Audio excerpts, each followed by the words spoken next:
We've got some crazy new leaks about Spider-Man Brand New Day that give us some major story reveals, a big hint at who the main villain of the movie is going to be, and so much more. And honestly, it has me so excited for this movie, so let's get into it. The first new report about the movie we have is that apparently a big prison action sequence was just filmed for Spider-Man Brand New Day that featured Spider-Man fighting an army of ninjas, which might sound random, but this actually gives us some clues at who the main villain of the movie might actually be, because we still don't know, even though the main theory is Mr. Negative. But a group of ninjas does not really sound like Mr. Negative style. It sounds more like the Hand from Marvel Comics, or this group of like mythical ancient ninjas. Now we have actually seen them before in a Marvel project, that being the original Netflix Daredevil series. You can see them in season 2, and honestly this isn't like a great adaptation of the characters or anything. They do not really work that well in the season in my opinion, but I do feel like there is potential in maybe trying to get them out in this universe again, handling them in Daredevil Born Again season 2 or Spider-Man Brand New Day, and honestly kind of a combination of both of them, where they're not really like the main villains of either of these projects, but they're just kind of out and about, and then we deal with them in a later project or season. Could be really cool. But I kind of like this theory I'm stealing from this random Twitter user better, where they think the main villain of the movie might actually be Shang-Chi's sister, Shu Xialing. His points towards this theory is the fact that Destin Daniel Cretton, the director of Shang-Chi, is also directing this new Spider-Man movie, and obviously she is a Shang-Chi character.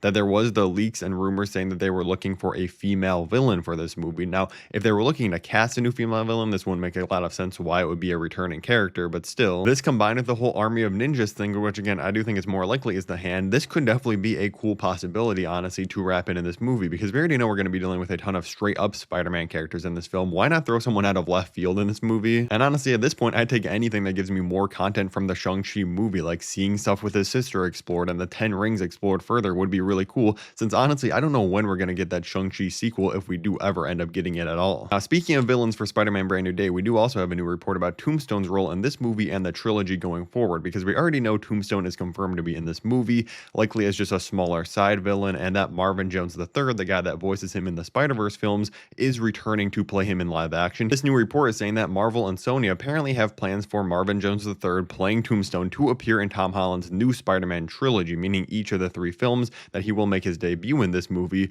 but that his role in the trilogy might be similar to what he has in the Spectacular Spider-Man. Now, be prepared to hate me, but I've never actually watched the Spectacular Spider-Man series, so I don't know what they're referencing here, but hey, if this video gets 1,500 likes, maybe I'll have to do a Spectacular Spider-Man series reaction on the channel. I honestly love what it seems like Marvel is planning to do with the villains in this next Spider-Man trilogy. Like, yeah, Scorpion, Boomerang, Tombstone might never be a main villain of a Spider-Man film, but just have them hang around in this trilogy. Sometimes maybe they'll work with the main villain, or just do their own thing, or form a Sinister Six, but either way, it just makes this world feel so much more alive and lived in, and a character like Spider-Man or a Batman, like these guys have so many iconic villains, and in the comics, obviously, they're always dealing with multiple villains in the same story. I feel like we need to do that a lot more in these movies going forward. Randomly got to throw in some official DC news we got the other day, because the Lanterns TV series now has an official release date of summer 2026, which is a lot later than we were expecting. We thought this was going to come out in January or February. It seems like now they're holding it until after Supergirl premieres in June. We also got a crazy new official casting announcement for Avengers Secret Wars the other day. If you missed that, click the video above my head right now to hear me talk all about it, and thank you so much for watching.